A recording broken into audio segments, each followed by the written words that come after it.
how you can connect Calendly to Google Calendar. In this video, I'll show exactly how you can do it. Let's get started. First, go to Calendly.com and log into your account. If you don't have one yet, just create a free account now. Once you're in, you need to make sure you have a meeting set up. If you don't have one, just click on New Event Type and create your meeting after that. Go to the menu and click on Integrations. Scroll down until you see Google Calendar. Now click on it, then click the Connect button.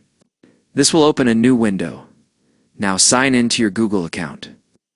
Choose the Google Calendar you want to use. Once you're signed in, it will take you back to Calendly. You'll see that your Google Calendar is now connected. Now let's test it. Go back to your event page and book a meeting. Pick a day and time that works after you book it. Go check your Google Calendar. You'll see that the meeting is already there with all the details. And that's it. That's how you can connect Calendly to Google Calendar.